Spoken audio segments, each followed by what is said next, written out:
I hope you all are well this morning, enjoying not the sunshine, but enjoying the rain that is being poured out. Because there is a reason for the rain to come out, to come down.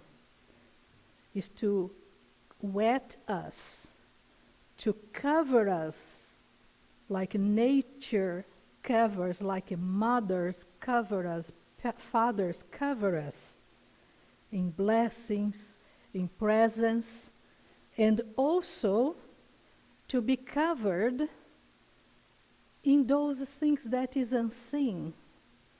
Because when the rain comes down, it comes down to those who are saved and those who may not be saved. It comes to those who are sick, but it comes to those who are health. That is the presence of the Lord that comes to everybody, to all of us. And as we are here today, I welcome you in the name of the Father, the Son, and the Holy Spirit to be able to together with this rain of blessings upon us, be a fertile soil in our heart to receive the seeds of love and grace the Lord is pouring out to us, is giving to us, is trusting us, is inviting us to be part of creation as we also spread out what He's given us. So I welcome you here in person, and I welcome you online participants.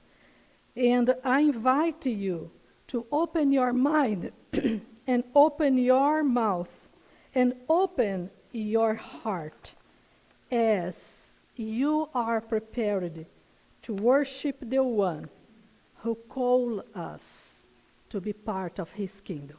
Let's receive the call to worship. Please join in the call to worship. When fear closes doors, when hope feels fragile, when we doubt, question, or hesitate,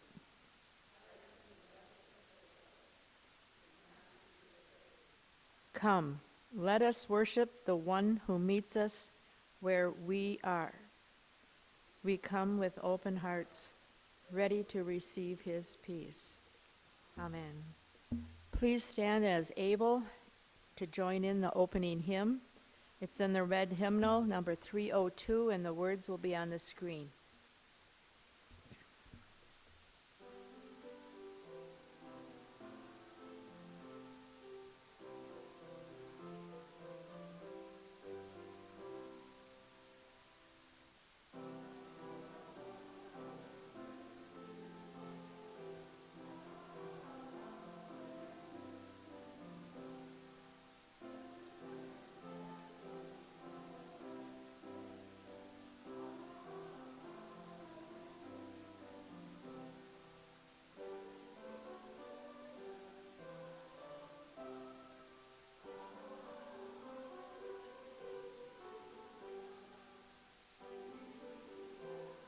And earth reply, Alleluia.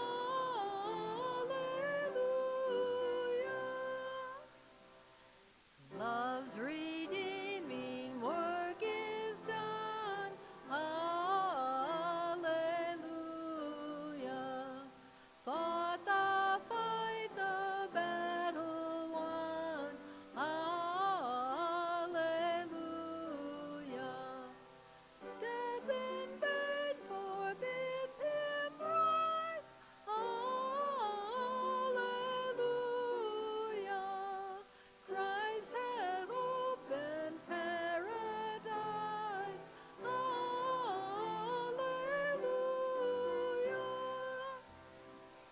You may King of glory, souls of bliss. Alleluia. Everlasting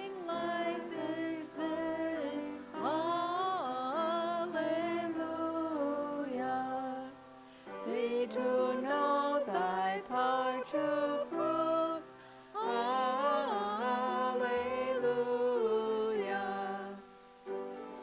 Sing and thus to love. Alleluia. You may be seated.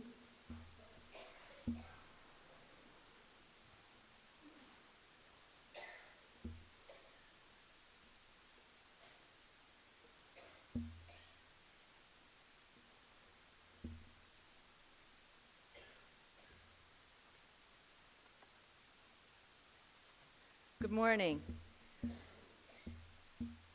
God of yesterday, today, and tomorrow, we heard about the day when flames consumed the walls of the church. When the fire came, what seemed to be an ending became the beginning.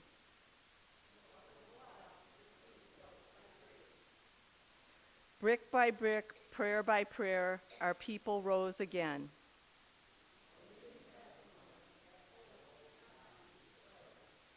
As we celebrate 175 years, one body, sevenfold spirit, grace in motion, we declare, from ashes you bring beauty, from loss you build new life, from fragile hope you create unshakable faith, and we are still rising.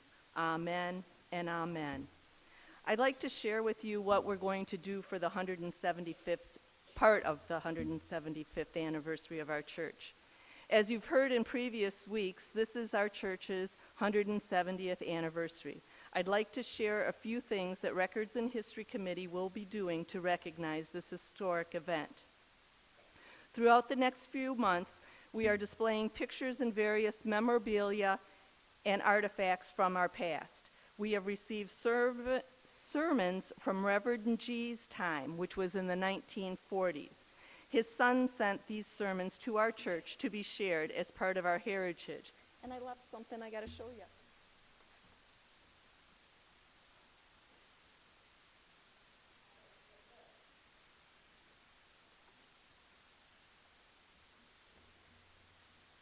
This picture was given to us by a faithful soup supper guest, Dennis Donsky. He purchased this picture called Chief Sleepy Eye. It is thought to be about 175 years old. Looks a lot better than most of us will in 175 years. These are just a few of the items that we will showcase during our celebration this year. We will also be sharing treasured memories from some of our longtime members. We will culminate our celebration in October. We are inviting some of our former pastors to preach each Sunday in October. We will also be hosting our community in concert on October 17th. Many of you have performed in this event in the past. We hope you will consider doing it again this year. If you haven't attended this event, we highly encourage you to do so. Stay tuned as we add to these memories.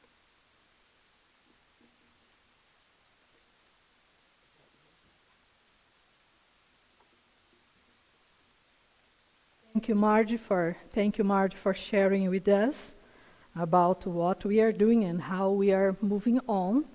And one of the things we decided to do is every Sunday we have a blessing of part of our history. And the 3 candles here at the altar represent this 175th anniversary we are having. So we use the red color because the red color is part of Sparta. So we are having that. And each time you see it lit, remember of you as a member, as part of this church, and also those who came before us and brought their expertise, their love, their care, and made this church standing for so many years. And now, as an extension to it, we also share this love of God to the little ones. So I invite the kids to come. It's your time now. Let's come together.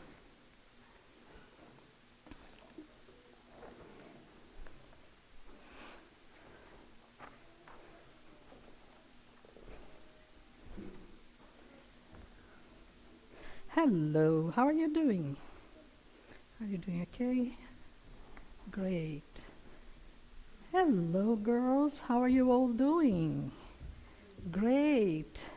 Great, great, great. Well, first of all, I want you to look at our altar. Look at the beautiful flowers we have. Those beautiful flowers remind us of Easter. We celebrated Easter last Sunday, and those flowers still remind us that Easter is the presence of Jesus. Who like playing hide and seek? Do you? Okay. And are you good at finding people when you are the ones who, yeah? Wow, high five. That's great. How about, is there any other game you like playing? Which one? Tag? I don't know what tag is. What is it? Can you teach me?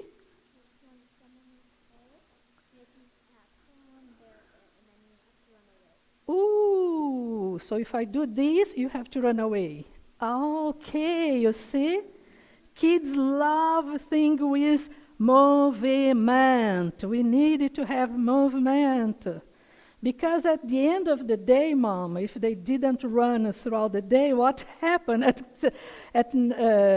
time to go to bed? They are still very active, so they need to calm down.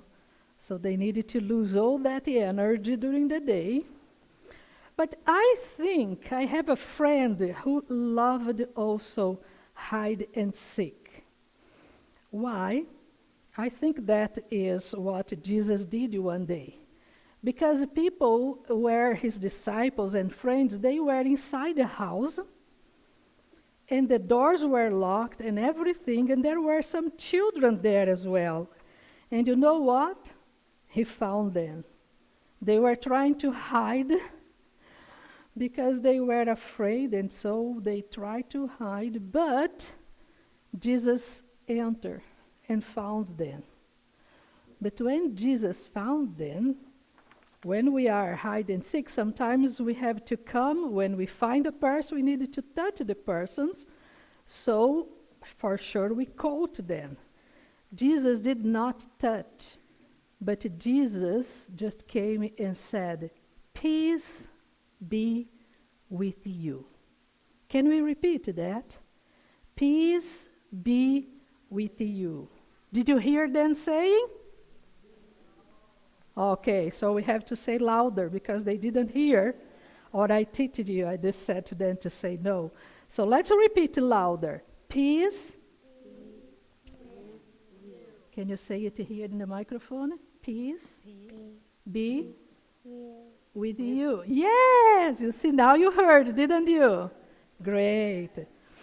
So when Jesus came and said, "Peace be with you," that was a proof he was there in the room with everybody.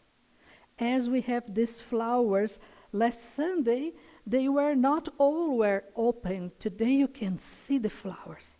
But nobody was here during the week to have a camera showing the flowers to blossom.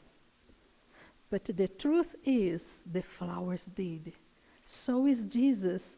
When we are afraid, when we need a friend, when we feel that Jesus is not with us, we can always share. Peace be with you.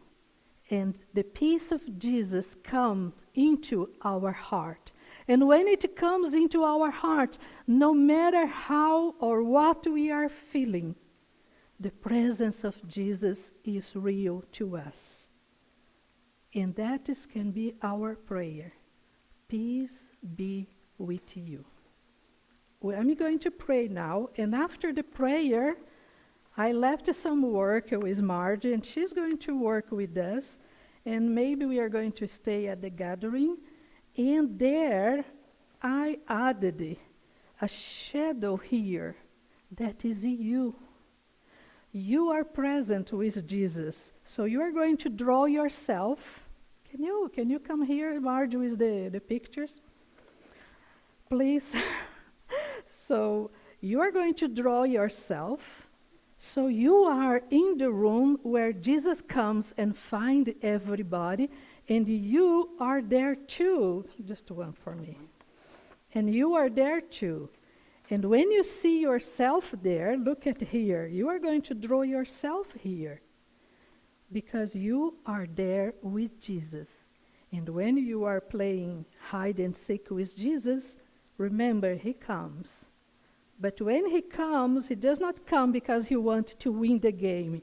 He comes to share with you. Peace be with you. Let us pray. Dear Jesus, thank you. Thank you for coming back and share your peace with us, even when we feel distant or we feel we are not being seen. May your peace sink in our heart and help us to trust in you. Amen. Now, I forgot to mention, Lynn is not here today because she is sick. So we are going to pray for her so her health may improve and we can have her next week too, okay? Dear God, we lift it to you, Lynn, and all those who work with the kids. And we ask you, Lord, that you be with her in her health and help her at this time she's recovering. Peace be with her also. Amen. Great. Now you go with Marge, and she's going to give you some coloring, and you are going to do a wonderful work. Thank you, kids.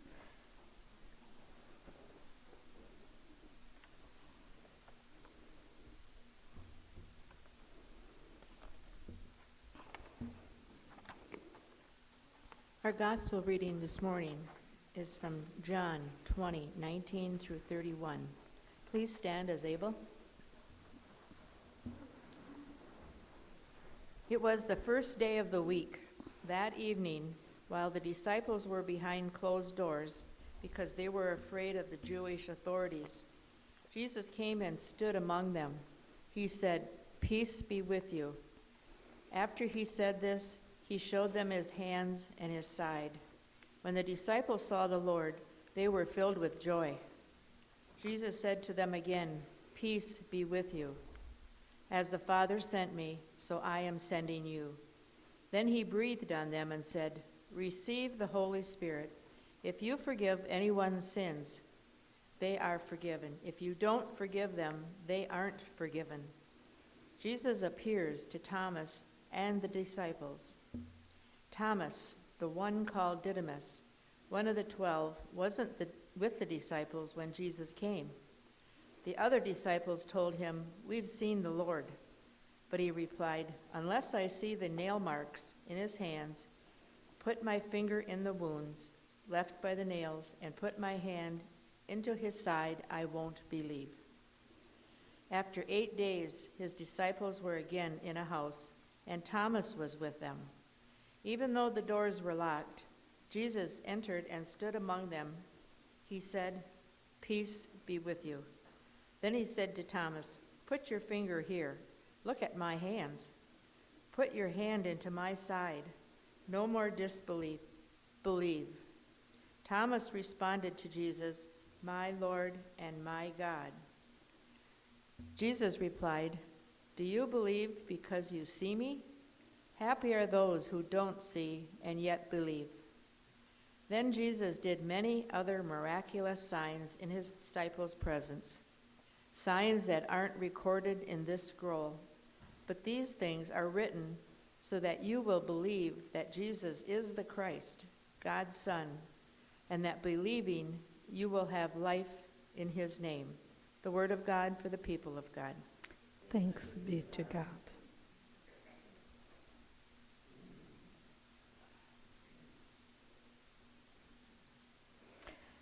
As we sing hymn number 504, "The Old Rugged Cross," and we sing verses 1, 3, and 4.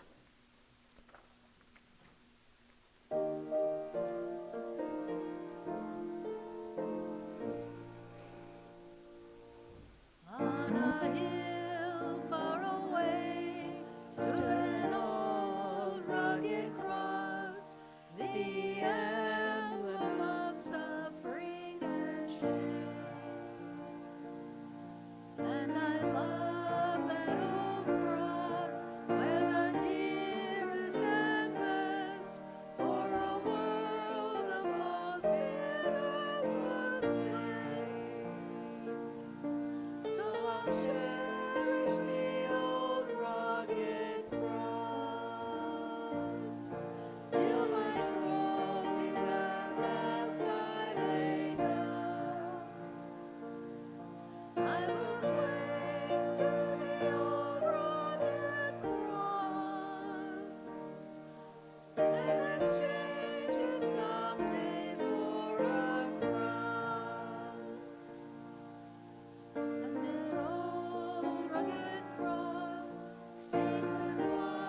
How about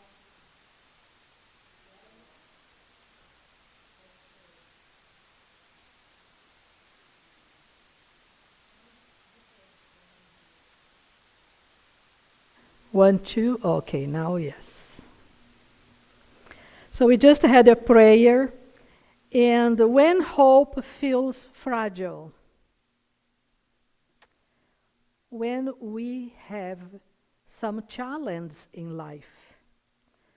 So, sisters and brothers, my question to you this morning is, have you ever held something so frail that you were afraid it might break? Well, when I came from Brazil to the United States, I was told what I could bring, and on my packages, I could not bring my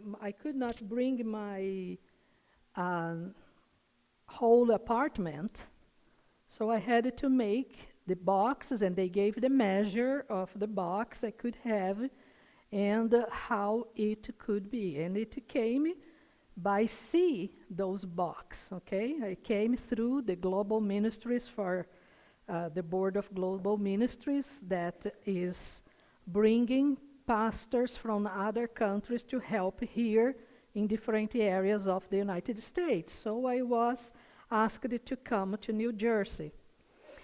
And one specific box, I had a treasure for me because it was my mother's wedding gift of some cups and few things. I still have it. When you go to the parsonage, they can show you. And that for me was so special because my mother passed away in 2005. And she passed away the very first week I became a pastor. I was ordained as a pastor. And on the second Sunday, I was not in the church. I was appointed because my mother had just passed away. So that was very, very special to me. And don't forget, I am the only daughter of my mother, and I have an adoptive sister, but all the others were brothers. So I thought, I better keep it, because I don't know what's going to happen to it later down the road. So I brought it with me. And I wrote all the sides of the box fragile, because I was afraid that you'd just throw that box and break it. But when I put it inside, I wrapped it in newspapers, in those special plastic with those funny things that we use when we are anxious. I don't know the name of that in English, but you know what I mean. So, what's it? Bubble, yes, bubble. So I wrapped it on that, and I put it in a special box that was really to make sure none would break. And guess what? 3 months later, when I got it here, it was all intact. Nothing broke. So when we are afraid, we take even more precautions because we don't want it to lose, to break, to stain it, or to anything. So I think we all have something, a glass, a memory, a relationship, a dream that we are afraid it might break. Those who are parents of teenagers these days probably are double praying for teenagers, because teenagers today, they have access to so much that we don't even know it is out there. But it's on their hand. Just turn a knob on it, and they have access to anything. But it can also be fragile, our hopes. So, when we have this, we wake up one day, the next day we keep going, we show up when things are shaking, when things are, we just say, well, I'm still here, I'm still alive. When things are uncertain, I don't know how long this will hold. Sometimes these kind of feelings come inside us. If you have ever been there with all these mixture feelings, anxieties, and fears, you are not alone. Welcome to the club. Because that is exactly where the disciples were. The Bible says the doors were locked, not just closed. It was locked. We lock the house door to keep strangers or unpleasant presences away. Maybe some of you do not have this urgency to lock your doors because you trust everybody. You know who are your neighbors, who comes and goes to Sparta. You know everyone. If you don't know, at least you know, oh, that is the daughter of that lady with long hair that lived in the house with red doors and in that road. So you know who the person is, don't you? That is the gift of living in a small place. But if you live in a place like where I come from, 17 million people in just one city, and you live on the top of each other, you lock your doors. You lock because you may have unpleasant presences. So these doors were locked, and so that in Jesus' time, I don't even know if they really had doors. But it says Jesus just appeared when the doors were locked. Why the disciples were locked inside? Jesus had just been crucified. Jesus disappeared from the tomb. Jesus was their leader, and now they are being questioned, being arrested, and the officers were coming to their door, the Roman officers, escorted by church clergy and leaders, knocking their doors, opening the doors, and arresting those who says, I believe in Jesus. So the soldiers were going house by house with a mission. Arrive, open the door, arrest. And later, we will find out who we arrest and if they are guilt or not guilt. We cannot let those followers of Jesus grow and spread who Jesus was, because they will cause a huge movement, and we need to stop that before it grows. That was the rumors. Fear of that comes next. Fear of losing more. Fear of what the future holds was what the disciples and followers of Jesus were feeling. So they went to these houses, probably Peter's or Lazarus' house, and they locked the door, the sign of protection, a sign of let's wait the dust come down before we venture going out again. Let's be honest. We know something about locked doors. We just don't lock doors in our homes. We also lock doors in our hearts. And we lock pain away. we lock disappointment away, we lock questions away, and behind those doors, we hope our hope fade away. Jesus enters anyway. Jesus comes not when we are ready, not when we are strong, not when we are full of faith.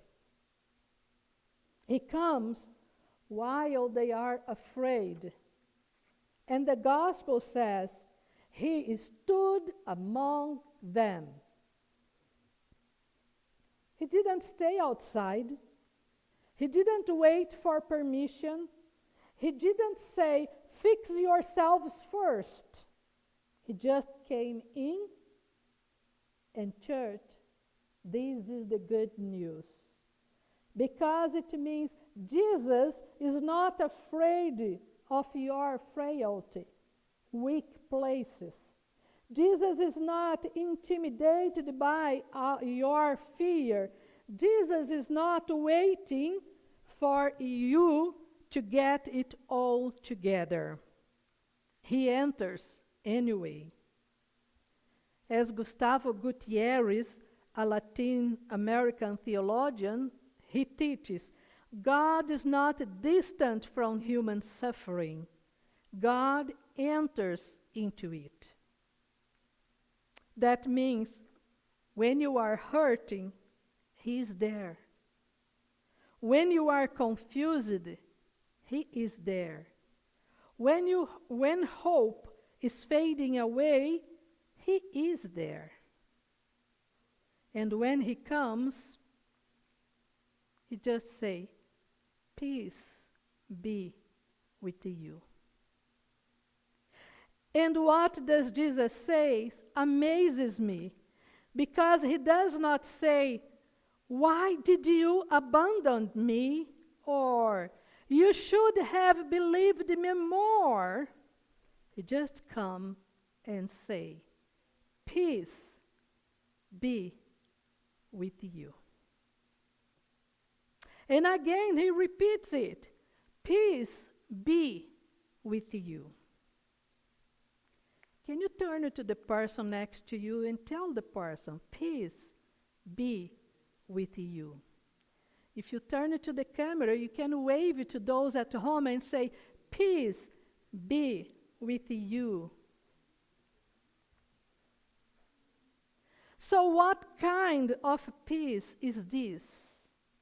It's not the absence of trouble. It is the presence of Christ. As Leonardo Boff reminds us, resurrection is not escaped from reality. It is God transforming reality from within. Jesus didn't erase the wounds, he showed them. Look, he says, my wounds are still here, but they are not the end of the story. And then we have Thomas, as some people know him, the doubting Thomas. But I want to suggest something different today. Thomas is not weak, he is honest. He says, unless I see, I will not believe. And here is the miracle. And here is where the Methodist theology lays on, because John Wesley emphasized that we also trust salvation and grace by tradition, by reflection, by what we receive.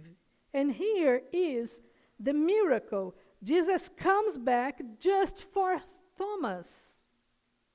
The others was already, they were afraid, but they were already, okay, the women had gone and came and told us they had met Jesus. We trusted that.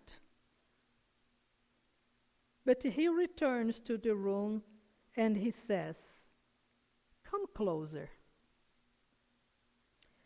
He does not say, "Stay back." He did not know, "Fail, come." He does not say, "Fail, come closer." He does not say, "Church, this may change everything." He just come and say, doubt is not the opposite of faith. Isolation is. Thomas stayed in community. Thomas stayed connected, and Jesus met him there. Sometimes we are part of a church, but at the first sign of something is not exactly the way I predicted it to be, or is not being done the way I want it to be done, or it is not turned the same way I want it to be turned, bye-bye, see you in 10 years, and leave. As many people is part of this 175 years church because they built a church, there are probably hundreds of others that jumped out because they did not believe. But here is a story. There was this woman who carried a small clay lamp every night. One evening, a storm came. The wind was strong and the flame began to flicker. She looked at it and said, "This light is too weak. It won't survive." So she did something very simple. She cupped her hands around it, and in doing that, the flame didn't grow bigger, but it didn't go out. In that moment, she realized it was not the strength of the flame, but the presence of her hands that kept it alive. So, brothers and sisters, your love may feel too small, may feel weak, might be flickering, uncertain. But hear this, it is not strength of your hope, but the presence of Christ that is still sustain you today. God's hand are around your life, even now, even here. And this is where the gospel becomes powerful, not just personal, but communal. Because there are people in our world whose hope is fragile, not by choice, but because of injustice, poverty, violence, system that crush dignity. Theologians remind us, God stands with the oppressed. God enters the suffering. God brings resurrection not just to souls, but to lives. So when Jesus says, "Peace be with you," it is not a passive peace. It's restorative peace, healing peace, justice-filled peace. And the work I gave to the kids, and I mentioned them, you are included here in the house where Jesus came and shared the peace. Draw yourself. Then I had some questions for them to answer. And after they answered those questions, I invited them to write a short story. And in that short story, I invited them to write, what did you feel when you saw Jesus? And I can ask you now, what did you feel when you saw Jesus? You might have seen Jesus with your eyes, or you might have seen Jesus with your heart.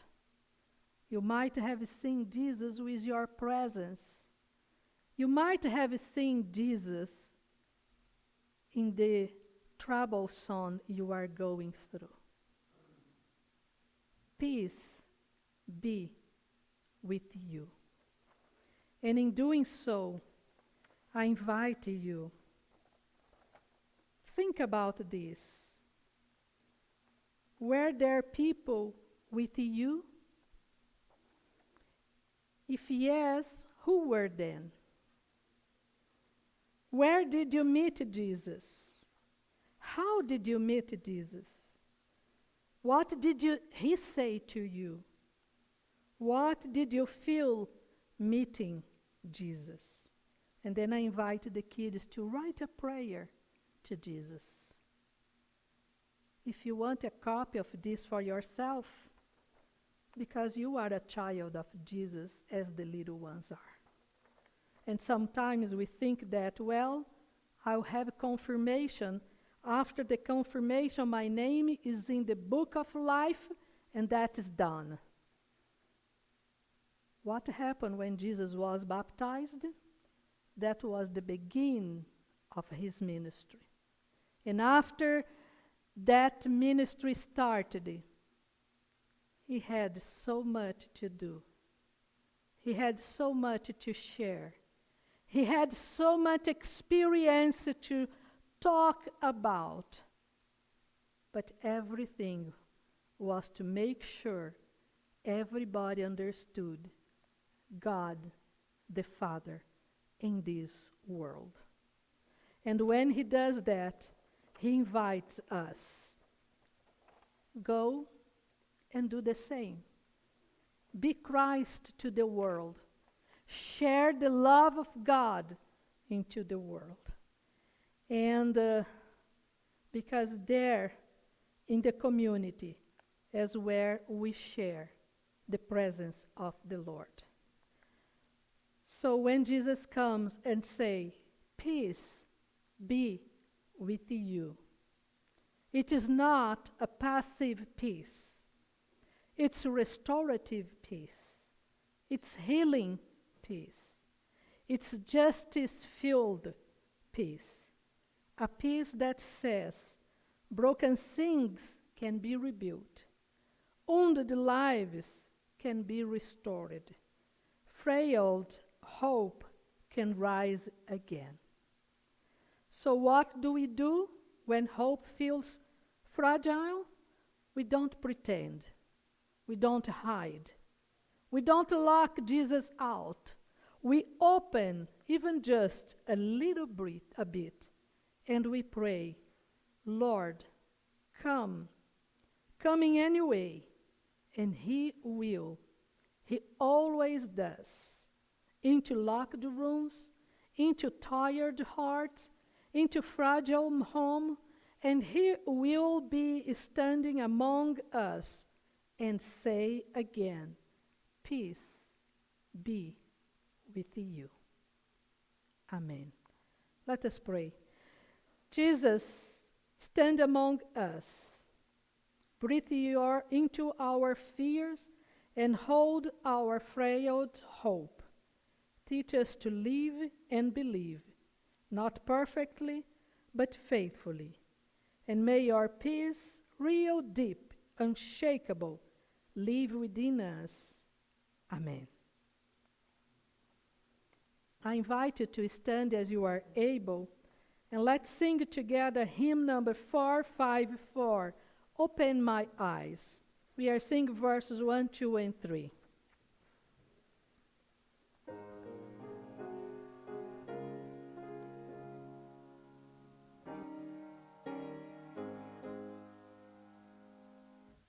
Open my eyes that I may see glimpses of truth thou hast for me. Place in my hands the wonderful key that shall unclasp and set me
You may be seated. There are moments when hope feels thin, like it could break under the weight of life, and yet God continues to give grace, continues to flow. So today we give our monetary gift not because everything is perfect in our lives, but because God is still present. So your offering becomes part of a greater story, a story of rebuilding, healing, feeding, welcoming. A story still being written through you. As the plate passes now, you share what is in your heart with gladness because you are. Continue forward the ministry of this church. And if you are online, you can do it online just checking our website. Let's receive this part of our worship, our monetary gifts.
Thank you, Lord, for the gift of life you give us.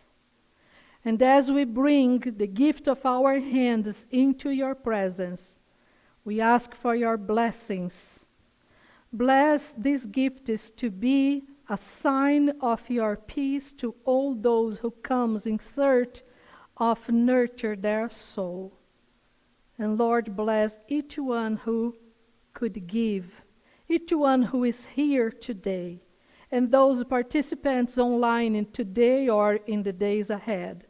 And we just ask you, Lord, may your presence, the presence of the Father, the Son, and the Holy Spirit, who bless these gifts, be in our lives, bringing us peace for the days, for the nights, for light. Bless it today and evermore. Amen. Please be seated. There's a couple of announcements. Today, April 12th, there'll be a town hall meeting after the service over in the gathering place. April 22nd to May 14th, Pastor Lourdes will be on vacation. May 3rd at 9:30 a.m., Holy Communion service at the UCC Church here in Sparta with Pastor Priscilla. There will not be a service here at UMC, and live stream may not be available that day. May 10th, Mother's Day service. Preacher will be Southwest District lay servant Barbara Martin Stanley, and there'll be special music. June 4th through the 7th, the Wisconsin Annual Conference. I believe that is all there is. Thank you. Just a reminder that this week we have the Circles meeting on Tuesday.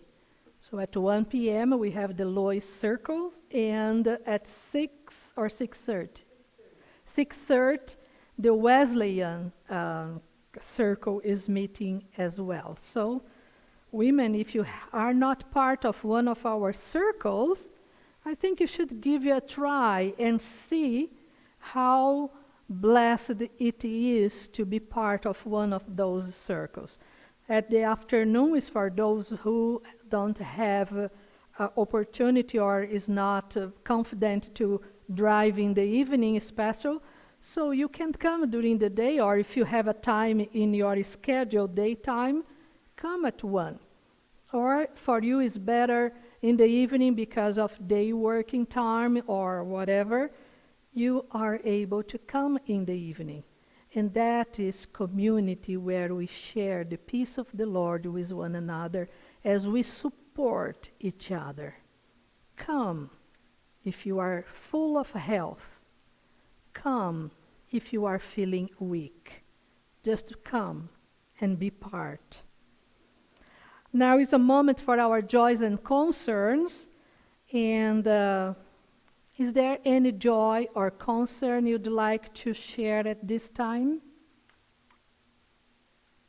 Yes?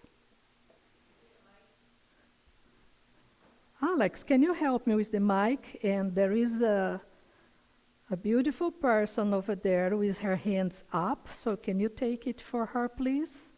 Thank you, Alex. Any other can raise your hand so Alex can bring the for you. First of all, there.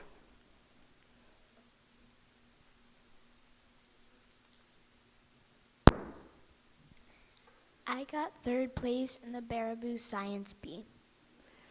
Ooh, praise the Lord. Thank you for sharing. Thank you. Thank you for sharing. Cindy Isensi here raised her hand.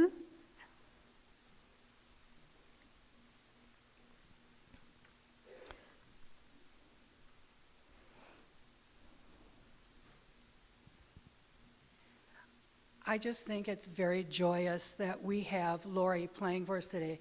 The opening music this morning just brought the Lord real in close. Thank you, Lori. Thank you, Lori. Thank you. Judy? I'm rejoicing today because my daughter had LASIK surgery on Friday afternoon. She's doing well, and she's happy that she had it done. What a bless. Thank you for sharing. Thank you. If you are online and you have joys and concerns, you can just contact us through the email or through the phone. And during the week, we will praise the Lord, or we lift your concerns to the Lord's hand. Any other here? Oh, there is a brother over there. And while we go to Clarence, I just want to share that, Clarence, can you raise your hand again? Yes. Okay.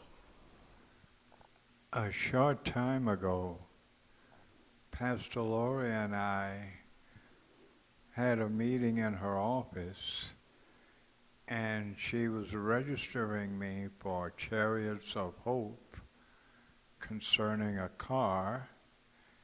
And after that meeting, we went to dinner on the hill, and we had a great conversation, a great time.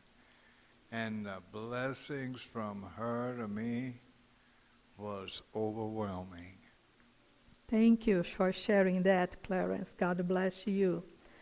And we continue praying as the Chariot of Hope process his case, and hope that soon he'll be able to get his car, so he will be again being able to do his errands around town and around the area. So thank you, Clarence.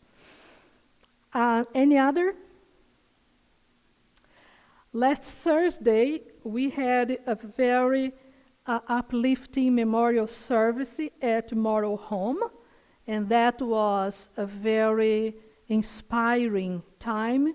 We had around 53 people participating, and between residents, the staff, and family participating, it was really a good moment, and I was so blessed to be part of that.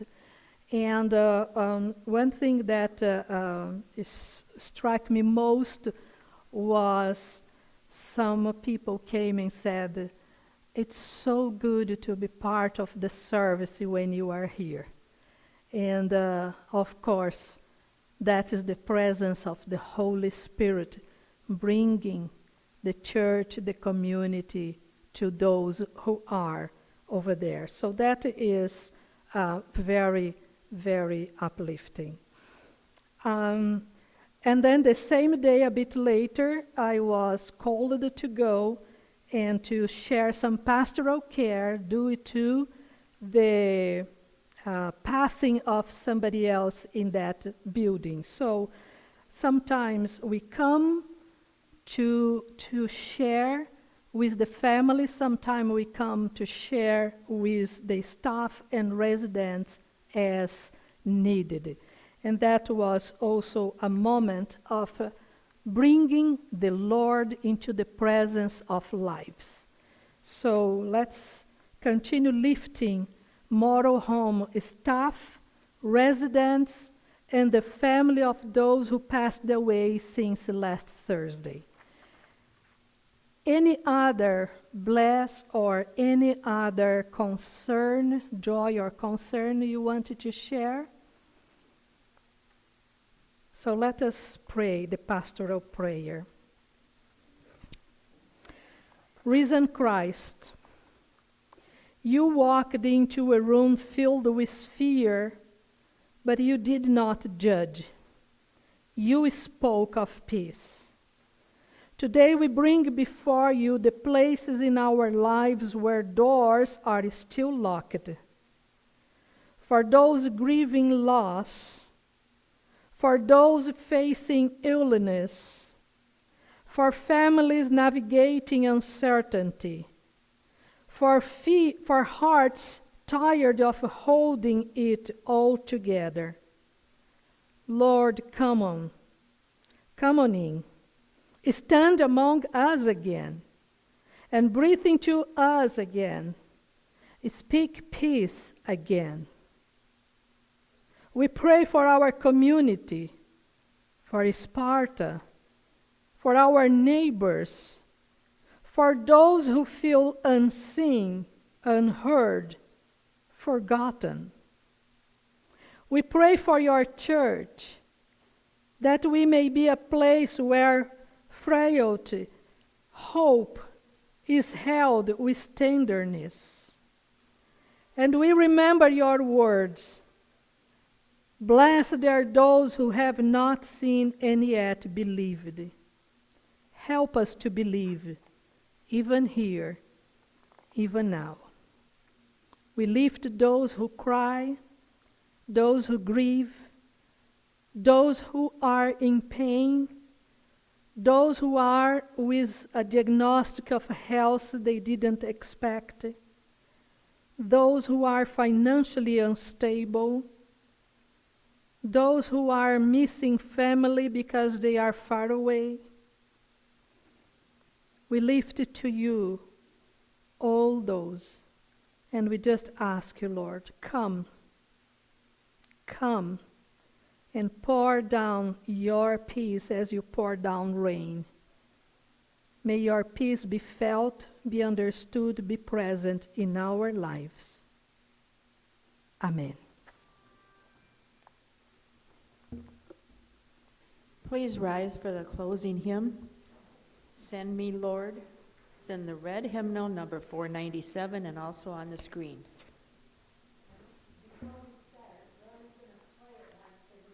An unfamiliar tune to us, and I am supposed to sing the first phrase, and then you come in by the number for the verse. Hope this works.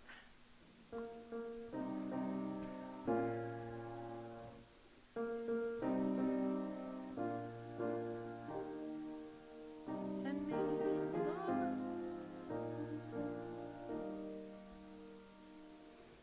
Send me, Lord. Send me, Jesus. Send me, Jesus.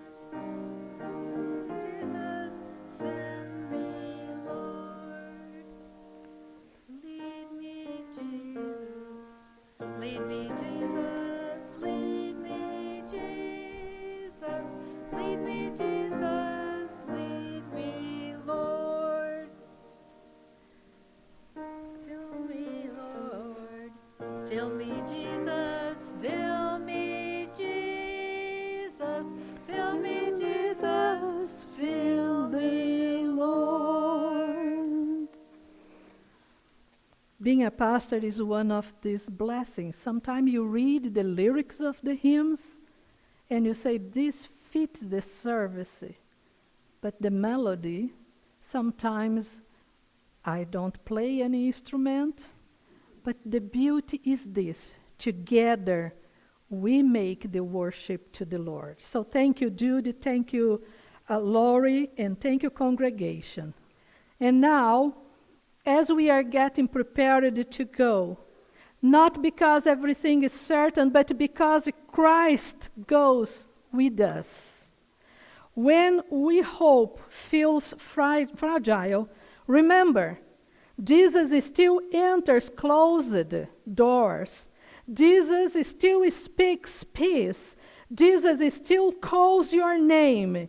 And the blessing of God, who builds from ashes, who breathes life into weary hearts, and who never abandons his people, be with you always.